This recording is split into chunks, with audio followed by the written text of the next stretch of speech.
Alright, Ronan MMA, welcome back to the channel. We are here to recap and review UFC Fight Night, Josh Emmett versus Ilia Topuria. We are going to start with the first fight of the night and work our way up. As per usual, I will go through the earlier fights as quickly as I can so I can spend time on the main event and actually the co-main event because there was a lot of takeaways from that fight as well. This wrapped up early afternoon for me, or I guess later afternoon for me, but regardless. We are going to start now with Cody Brundage versus Cedric Dumas. Now, I picked Cody Brundage to win. And that was a mistake, which is funny because I said in my picks video that picking Cedric Dumas in his debut was a mistake. And the commentary team seemed to be talking quite a bit about how Cedric Dumas made a whole lot of improvements. I don't really think he did. I think Cody Brundage has chromosomes to spare. And for whatever reason, continuously was jumping guillotine when he was getting takedowns seemingly pretty easily. And could have probably just stayed in top control, but decided to jump guillotine, I think 4 or 5 times. I can't remember how many, but his coach even told him to stop doing that, and he just wouldn't listen because when you have extra chromosomes, it's harder to decipher and take in information. So Cody Brundage had a little trouble there. Cedric Dumas wins a unanimous decision. It was a pretty boring first fight, if we're being honest, so I'm going to move on up right away to the next fight, which was Jamal Emmers versus Jack Jenkins. This was actually a very fun fight, split decision, but it was a fun fight. And this was the first fight where I noticed that, and was seemingly a trend all night, or at least from what I noticed, was the statisticians were very off. Like the live strike stats were brutal. In the first round, I saw the strike stats come up on the screen, and I think they had Jamal Emmers up by quite a bit on significant strikes, and I just wasn't seeing that. But now when you go back and look at the recounted strikes, Jack Jenkins, in that first round, it was 20-21 in total strikes, and then 20-21 in significant strikes. I thought that Jack Jenkins had done enough. Jamal Emmers seemed pretty upset at the decision, and then immediately went over to congratulate Jack Jenkins. So not total, like, poor sportsmanship or anything like that, but I don't think he really has an argument to be upset with that decision. I thought it was a fine decision. Jack Jenkins outstruck him in rounds 2 and 3, so it makes sense. But regardless, it was a fun fight, very fun fight, and Jack Jenkins is good, man. He looks a lot smaller than Jamal Emmers out there, but was able to, his calf kicks were nasty. His hands looked pretty good, and Jamal Emmers, a lot of the body kicks and stuff he was throwing was going off the arms of Jack Jenkins, or at least it appeared so to me now. Anyways, we're going to move on up to Trevor Peek versus Chepe Mariscal. I picked Chepe Mariscal to win, and he did just that. Now, I said I thought he would get a submission, and he didn't, but he did dominate with the takedowns. It was a very fun fight, and props to Trevor Peek for never not trying, no matter what. But man, he got completely outclassed in this fight, at least in my opinion. Outstruck in every single round, not on significant strikes in round number 2, but regardless, round number 3 was a total takeover from Chepe Mariscal. Trevor Peek, still with the hammer fist, man. Those are so strange. They seem to throw a lot of guys off. He was landing a few of them. It's just like guys don't expect that from boxing range. You know what I mean? Maybe in the clinch, it's a little more, I don't know, less unique, I guess. But from boxing range, it is so strange to see some guy throwing hammer fists and then back fists and things. It's like he's hitting a speed bag all the time. But regardless, that was a very good debut from Chepe Mariscal. I said he would get the job done because he has a lot of experience pre-UFC and a pretty extensive amateur record, if I'm not mistaken. And he's fought really good guys. And he has wins over some really good guys that aged very well over the years. And what a debut that was. That was actually a very fun fight. Despite him going for takedowns a lot of the times and things like that. Like in round number 3, he went 0 for 4 on takedowns. Like he really wanted to get that fight to the ground. But he was doing fine in the striking department as well. Great fight. Very fun fight. Trevor Peek always in fun fights. But yeah, man, what a debut from Chepe Mariscal there. Now we're going to move on up to ZHUMAGULOV versus Joshua Van. Okay, this was a split decision.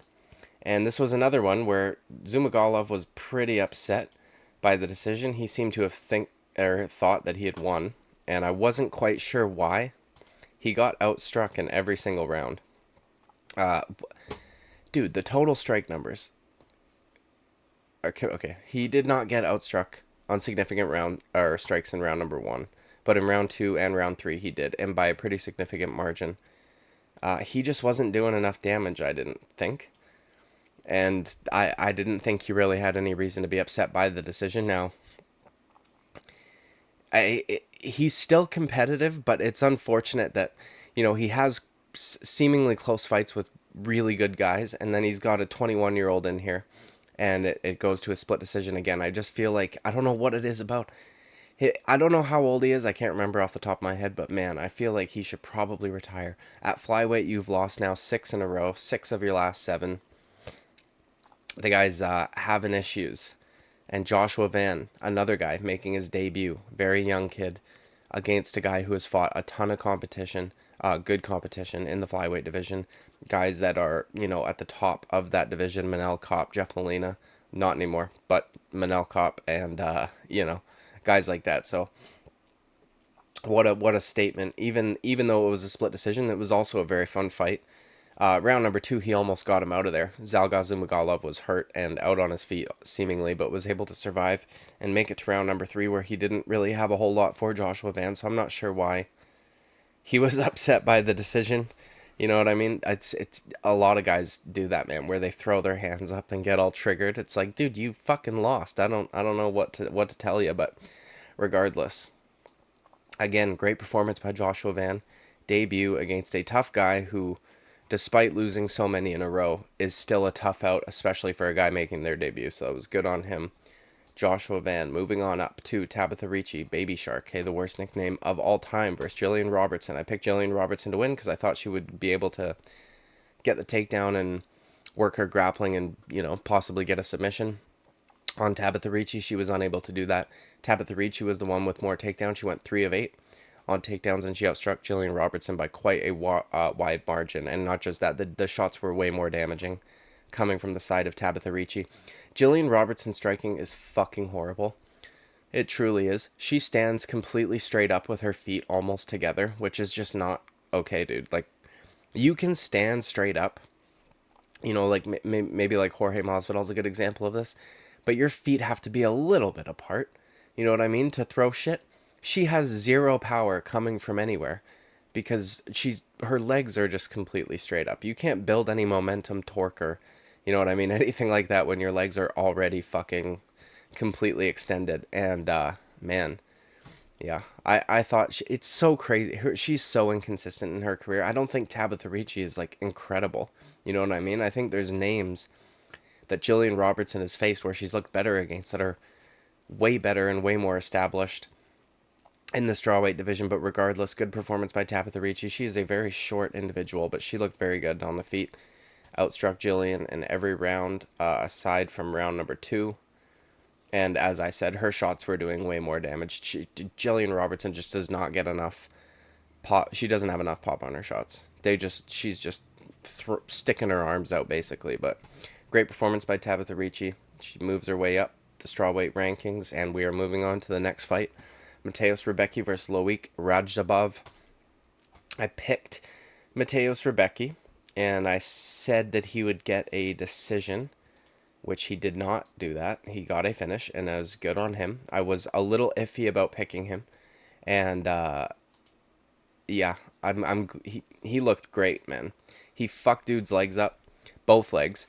And credit to Loic Radzhabov, man, that guy's tough as nails. The way that he was leaning up against the cage to support himself because his legs were so fucked. It was some veteran shit right there. But he just had nothing for him, and I thought that stoppage was perfect because once he hit that mat again, he had been outstruck that round 29-9. You know what I mean? He did not have a whole lot for Mateusz Rebecki, and now he was checking some of those leg kicks even up against the cage. It just wasn't enough, dude. Rebecki looked phenomenal. It was a great performance. Completely dominated him the first round. Goes out there and finishes him around number 2. Dude looked great, and it's gonna be. This is what I expected from Rebecki initially, right? And he didn't really impress me all that much in I think his last couple fights even. But this was a good performance, and yeah, grade on him. Moving on up now. 2, Randy Brown versus Wellington Turman. This was not a great fight. I thought Randy Brown looked kind of shit, if I'm being honest. Now, I didn't think that he lost, obviously, but it's... Wellington Turman was chewing up those legs, and Randy Brown just has literally no answer for it whatsoever. He just continues to eat them, and he's got fucking calves that are like as big as my wrists. So he should probably work on that. And if you look at the odds, you know, minus 230 to start the night off, he did not look like a minus 230. You know what I mean? That looked like a pick'em fight, if we're being honest. And yeah, I don't really have much to say. I didn't have much to say about it when I picked the fight. I don't have much to say about it now. It was not the best fight, and or wasn't the best fight on the card. Even some of those split decisions were a lot better than this fight. And yeah, it is what it is, dude. I don't know. There's not much to say about Randy Brown ever. He did not look at that. Wellington Turman is... I don't... not to be disrespectful or anything like that, but in terms of the welterweight division, I do not hold him in high regard whatsoever. Whereas there was a time where Randy Brown looked like he could be somebody, and after this performance, I don't think so. And I think that his career's probably reached the pinnacle that it will reach. Now, moving on up to Neil Magny versus Phil Rowe. Now, this was a very close fight. This was actually a pretty fun fight, especially considering Neil Magny's style can be a little boring from time to time. He's like a more boring, less violent Leon Edwards, right? He really likes to work that clinch. He's always moving forward. Phil Rowe seemed to have an issue in regards not overextending his shots. Like, he continuously found himself in the clinch with Neil Magny, which is not what you want to do. And also, dude, I'm going to say this. I don't even really want to spend a whole lot of time in that fight. I don't know. You guys let me know whether or not you think Phil Rowe should have got the nod here. I know that total strikes aren't everything, but he got more than doubled on total strikes for the full fight, right? 109 to 51. And these are actually pretty relevant because a lot of the fight took place in the clinch. So there wasn't a whole lot of room for significant strikes. And for the total fight, this is a brutal number. And considering the numbers were this low, man, it was not that bad of a fight. 29 to 34 in favor of Phil Rowe. That's the whole fight. That's not one round. That's brutal. But you guys let me know whether or not you think he should have got the nod. Something I want to point out, though, is Phil Rowe seems to be a little bit of a bitch, dude. And I don't mean in the sense that he's, you know what I mean? Obviously, he's a professional fighter. He goes in there and he fights other professional fighters, so he's not a bitch in that sense. But his media day interview drove me fucking crazy. First of all, dude, Neil Magny does not need to fucking be nice to you before the fight. Like, I don't know where you're getting this from. It's not necessarily common decency. You guys are about to literally fight. It's not like you're going to go play baseball against one another or tennis or some shit. He has to go beat you up in a day's time. You know what I mean? Or 2 days' time. Whatever it is. Why do you expect him to be kind to you? Like, maybe you think that would be nice, but... that was weird. And then he was bitching about the commentary team for mentioning that he's missed weight a few times. And it's like, motherfucker, don't miss weight then. What if you don't like the commentary team bringing up the fact that you've missed weight, then don't miss weight. You know what I mean? There's guys that don't ever have that said about them because guys don't ever miss weight. Whereas you did multiple times. And the commentary team brings it up. As if that's a fucking problem, you idiot, okay? So I wasn't overly upset to see him not get the decision, especially because I picked Neil Magny. And at this point on the card, we were doing very well in picks. The main card kind of took down my average a little bit, but we're going to get to that right now. Main card, Brendan Allen versus Bruno Silva. Dude, I keep saying this, dude. Brendan Allen's fucking good, man. Very, very good. And I've continuously said this every time he performs. I did a whole video talking about how to make middleweight division great again. And I said that they should have given him a higher ranked opponent. Like, you know, close to within that top, I don't know, 7-8 range. They gave him an unranked guy, an unranked dangerous guy. And Bruno Silva, mind you, too. A guy who can knock you out at any given moment. And he fucking destroyed him. And I know that Bruno Silva had landed a couple good shots on him, but the commentary team was losing their mind when they were getting in those crazy exchanges, and Dominic Cruz was still yelling that Brendan Allen was hurt, even though the last big shot. Bruno Silva had landed on him. It had been at least like a minute. You know what I mean? Brendan Allen was doing a very good job at taking punches on the arms and countering. His eyes were completely wide open. He was not rocked that entire time. He was looking for counters. And he did a phenomenal job. That was a great fucking performance. He got a knockdown, and then that choke that he cinched up was so slick, so quick. Bruno Silva had no time to react. Beautiful shit from Brendan Allen's. Pardon me, Jesus, man. It's early, but either way, great performance. They better fucking give this kid somebody higher ranked above him now, because that was a risky fight that he took on, and I appreciate him taking it. And they mentioned on the commentary team that Bruno Silva had said something along the lines of Brendan Allen ducking him, which this narrative gets brought up a ton for like Umar Nurmagomedov and guys like this. Like, dude, why the fuck are you entitled? Why are you so entitled? Why should some guy who's worked like multiple years to get a top 10, top 5, even top 15 ranking put it on the line against you? You know what I mean? But he did, and he got the job done in spectacular fashion, and I hope they give him a higher ranked opponent next, because I would really love it. His striking looked much improved, even. Bruno Silva's sharp on the feet, and he hits hard, and, you know, those long exchanges, that can be scary for a guy to sit back and wait for a counter. Brendan Allen looked cool as a cucumber, and that was a phenomenal performance. Great job from Brendan Allen. Moving on up to David ONAMA versus Gabriel Santos. All right, dude. I picked this one incorrect, and I looked like I was going to be correct. Gabriel Santos in that opening round looked phenomenal, right? He looked very good. And while David ONAMA was still landing shots, Gabriel Santos appeared to be landing the more damaging shots. And then he also got a takedown on top of that. He looked like he was on fire. And then he opens up the round in round number 2 with a beautiful spinning back fist that lands flush. You know what I mean? Like, it kind of stumbled ONAMA, and then they end up they end up on the ground. Santos gets him in a body triangle from the back. David ONAMA reverses that, and as soon as he does, it seemed like that was all the life had been sucked out of Gabriel Santos. And once they got back to the feet, he just had nothing for David ONAMA. David ONAMA just picked him apart at range, did not rush anything, and then fucking starched him brutally. That was a phenomenal KO. Beautiful shit. And shout out to JL, because he was saying in my comment sections, why is ONAMA such a big underdog? So JL, I hope you picked that fight. I hope you bet that fight, rather. And good call, buddy, because I picked Gabriel Santos to get the job done. He was a pretty big favorite, more than a 2-1, and he got fucking starched.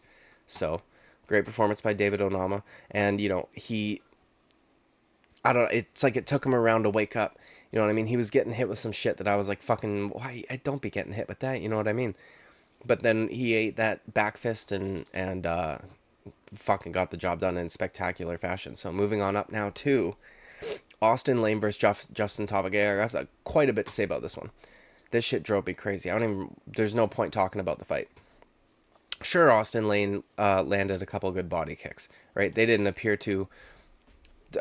they didn't seem to be a huge issue for Justin Tafa. Justin Tafa ate them and was continuing to walk forward, and I have a feeling this is just strictly intuition, so there's no even real point in me saying this, but I do think that Justin Tafa would have initially gotten a KO. That fucking eye poke was one of the worst eye pokes I've ever seen in my life. Not only that, it was a snake eyes, like he got him in both fucking eyes. Not only that, dude. Dan Miragliotta is a fucking retard, and all of those old refs, Herb, Dan, need to go. Those are really the only two left, because John McCarthy hasn't been around for a while. That fight should have been stopped almost immediately. Justin Tafa, as soon as he said he couldn't see, which I don't blame him for. You know what I mean? When guys do it, there's times where you can tell that a guy kind of wants to get out of there, and they'll say some shit like that. Justin Tafa is a savage. He's not quitting, you know what I mean? He was fine, aside from the fact that he couldn't fucking see. And something that Dan Miragliotta says, and a lot of refs do this, man. Oh, it was unintentional. Oh, was it, dude? Okay. So, the intent shit, to me, should never fucking come into play. Unless it's like a clash of heads or something like that. And we'll actually get to that in a minute. Because not on this fight, but on a fight upwards. There's no...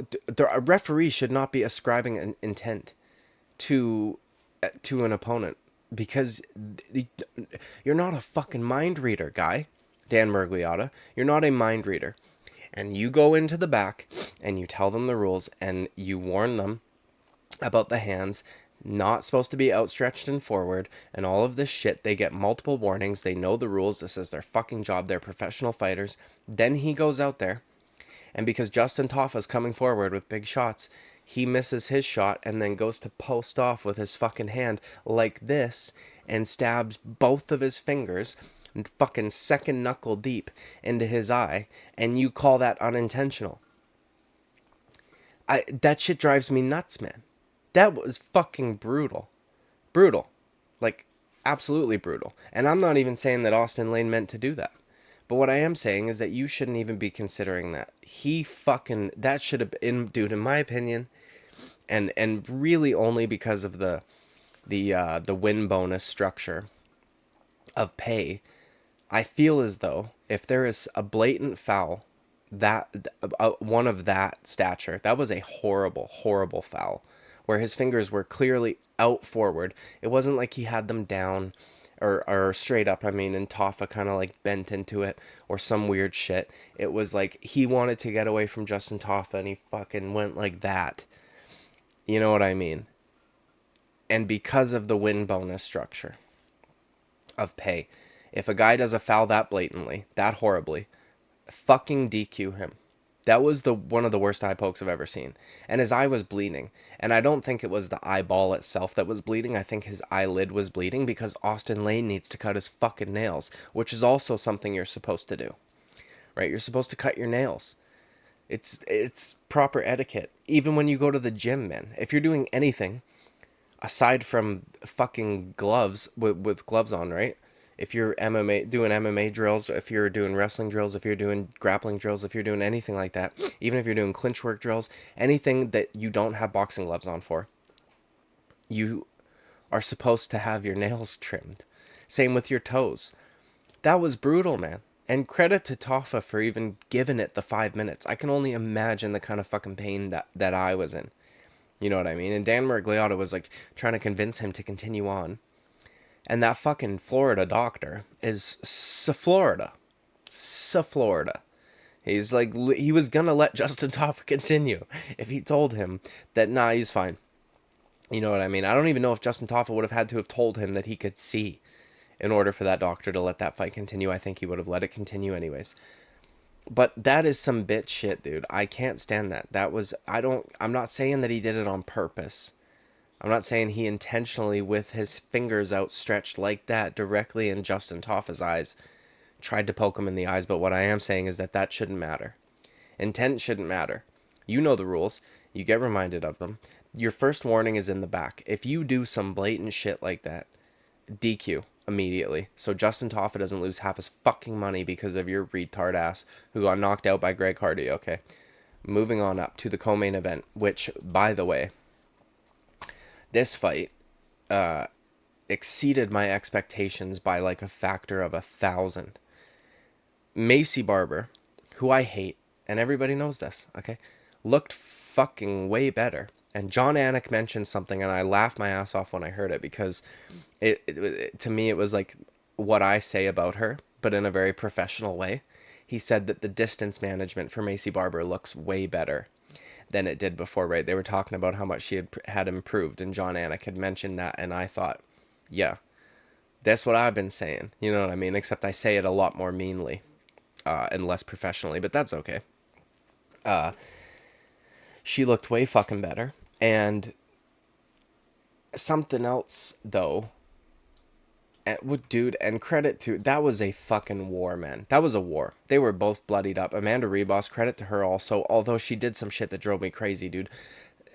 Stop going for the leg when it's not going to work. Maycee Barber knew exactly what to do and knew how to defend that immediately. What I expected this fight to be was two girls doing katas, right, across the fucking octagon, ki-eyeing, And then 1 out of every 10 shots, only because, by nature of a kata, whatever you want to call it, you've moved across the cage, and then, maybe one of her punches at the end of it would touch one of the other girls. That's what I thought was going to happen. I thought it was going to look like two women shadow boxing in the octagon together, and every so often one would get hit with a shot.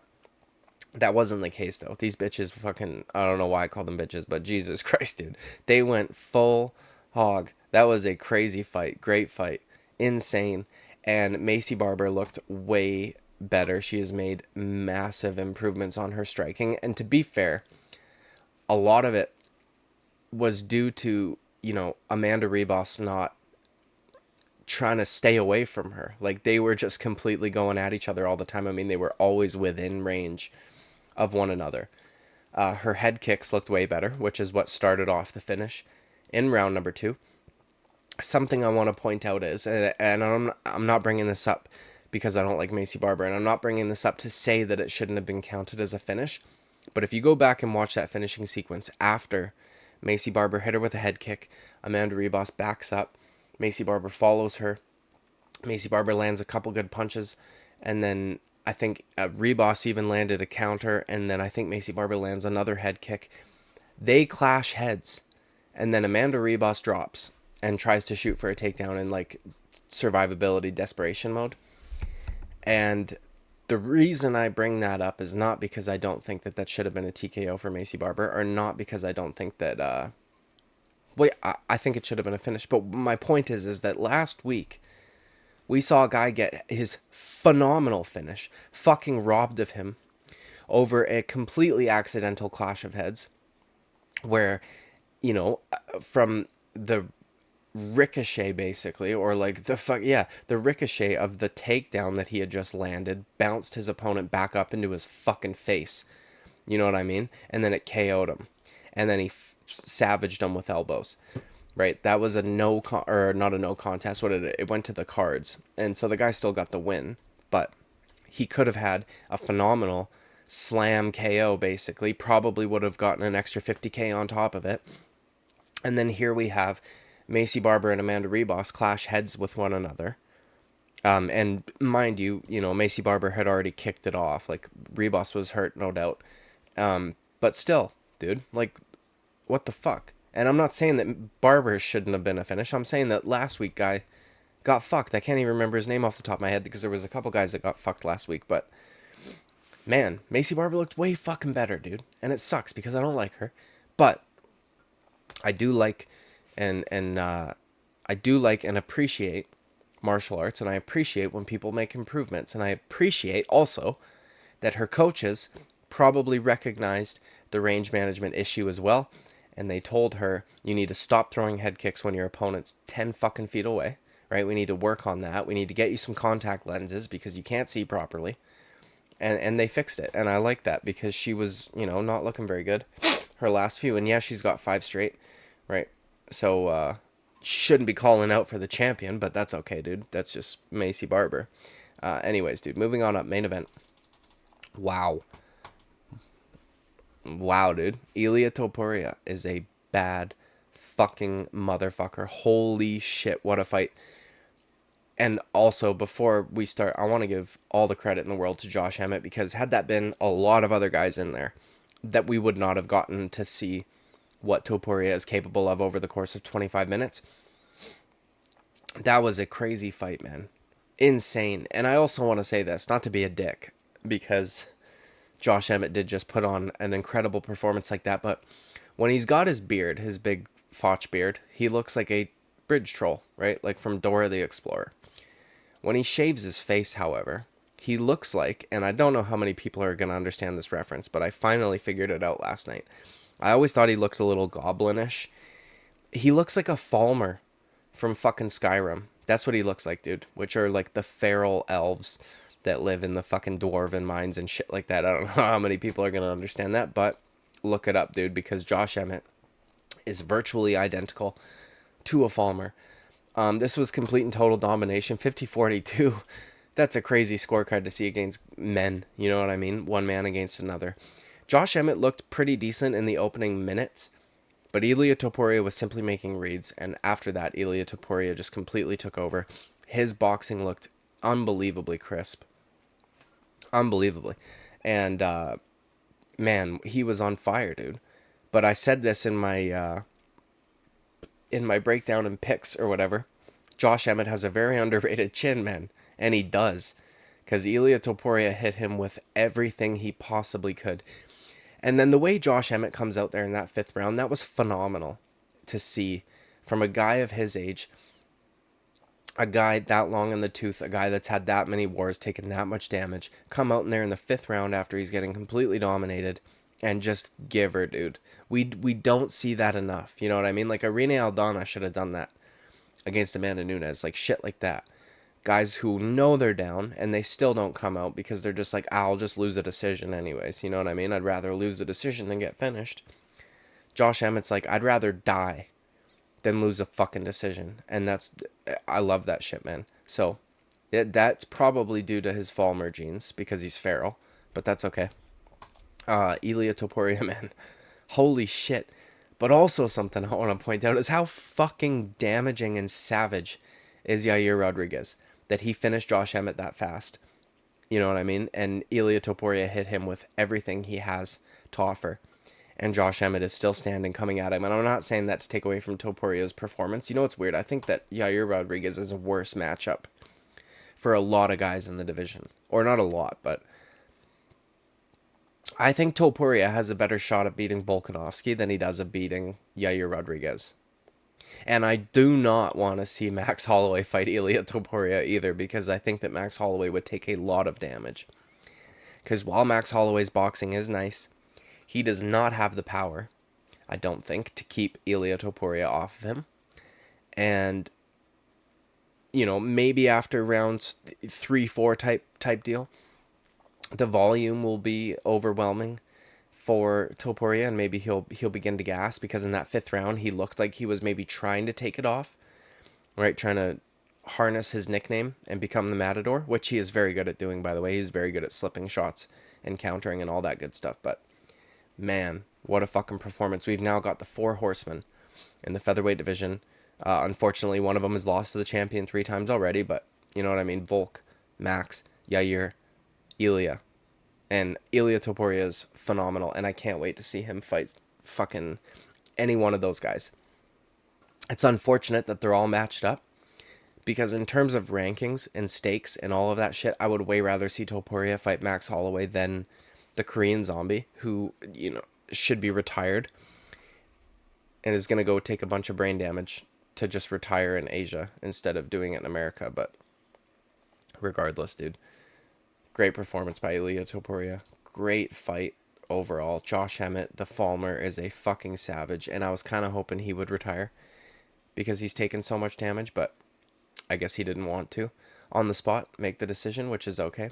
But wow, man. It's going to be exciting seeing Topuria moving forward. That's the end of this video. Like and subscribe. I would greatly appreciate it. I will see you at the next one. Bye-bye.